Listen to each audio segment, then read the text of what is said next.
नमस्ते, मैं विनय कुमार आप सभी को बीसी क्लासेज में स्वागत करता हूं और मेरी ओर से आप सभी को विजयादशमी दशहरा की हार्दिक शुभकामनाएं। अब तक आपने जाना है कि नवरात्रि में 9 दिनों तक माँ दुर्गा के 9 रूपों की उपासना की जाती है और आपने माँ दुर्गा के 9 अवतारों के गूढ़ रहस्यों को भी जाना है। नवरात्रि के अगले दिन यानी आश्विन शुक्ल पक्ष दशमी को विजयदशमी यानी दशहरा का पर्व मनाया जाता है। 10 दिनों तक चलने वाले इस पर्व को दशहरा पर्व कहा जाता है। देवी दुर्गा ने महिषासुर एवं अन्य राक्षसों को मारकर विजय प्राप्त की और संसार को दुष्ट दानवों के आतंक से मुक्ति दिलाई और इसी के उपलक्ष्य में नवरात्रि के अगले दिन आसुरी शक्ति पर विजय के उपलक्ष्य में विजयदशमी यानी दशहरा का पर्व मनाया जाता है। इसी दिन भगवान राम रावण का वध कर विजय प्राप्त किए थे, इसलिए भी इस दिन को दशहरा यानी 10 को हरने वाली तिथि 10 हरति इति दशहरा अर्थात 10 पापों को हरने वाली तिथि अथवा 10 पाप युक्त सिर वाले रावण के प्राणों को हरण करने वाली तिथि को दशहरा कहा गया है। अतः पाप पर पुण्य की जीत, सत्य पर असत्य की जीत और अधर्म पर धर्म की विजय का प्रतीक है विजयदशमी। यह भी मान्यता है कि मानव शरीर में 5 कामेंद्रियां और 5 ज्ञानेंद्रियां कुल 10 इंद्रियां पाई जाती है। इन 10 इंद्रियों पर विजय प्राप्त कर धर्म और मानवता के मार्ग पर चलने का संदेश देता है दशहरा का यह त्यौहार। आज के क्लास में हम नवरात्रि और विजयदशमी के महत्व और प्रभाव को समझेंगे। धार्मिक, सामाजिक, वैज्ञानिक और राजनीतिक दृष्टिकोण से नवरात्रि और दशहरा का विशेष महत्व है। धार्मिक दृष्टिकोण से हिंदू सनातन धर्म में नवरात्रि और विजयदशमी दशहरा का अत्यधिक महत्व है।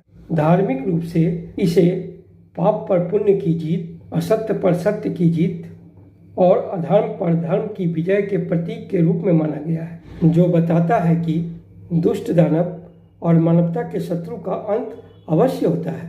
दशहरा के दिन रावण वध का आयोजन करना इसी बात का संदेश देता है। यह भी संदेश देता है कि प्रत्येक व्यक्ति को अपने अंदर के दानवीय प्रवृत्ति, राक्षसी प्रवृत्ति को अंत कर मानवीय गुण विकसित करना चाहिए। हिंदुओं का विवाह, मुंडन, जनेऊ आदि सभी मांगलिक कार्य दशहरा से ही शुरू होते हैं। यूँ तो यह पर्व पूरे देश में मनाया जाता है, परंतु बिहार, बंगाल, उड़ीसा, झारखंड में यह पर्व पूरे धूमधाम से मनाया जाता है। मुख्यतः यह पर्व पूरा गांव, पूरा टोला, पूरा मोहल्ला एकजुट होकर समूह में मनाते हैं।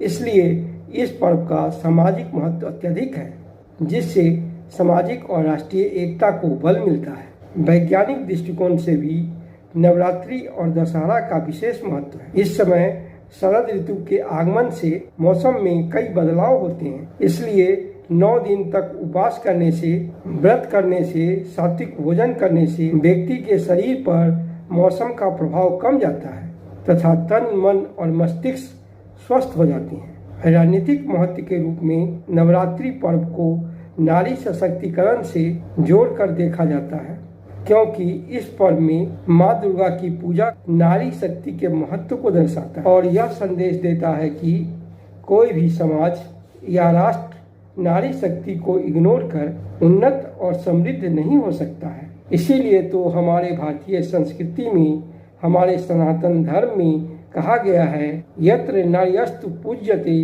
रमन्ते तत्र देवता, अर्थात जहाँ नारी की पूजा की जाती है, उनका सम्मान किया जाता है, वहाँ देवताओं का वास होता है। दुनिया के शायद ही किसी धर्म, मजहब और संस्कृति में महिलाओं के प्रति ऐसी सम्मान की भावना हो जैसा हमारे भारतीय संस्कृति में है। भारत सरकार का 128वां संविधान संशोधन द्वारा 2023 में पारित महिला आरक्षण बिल नारी शक्ति बंधन अधिनियम द्वारा महिलाओं को 33% आरक्षण देना नारी सशक्तिकरण और नवरात्रि का विशेष उपहार के रूप में देखा जाना चाहिए। नवरात्रि और विजयादशमी दशहरा का पर्व हमारे दैनिक जीवन के साथ साथ भारत के सामाजिक और राजनीतिक जीवन पर भी विशेष प्रभाव डालता है।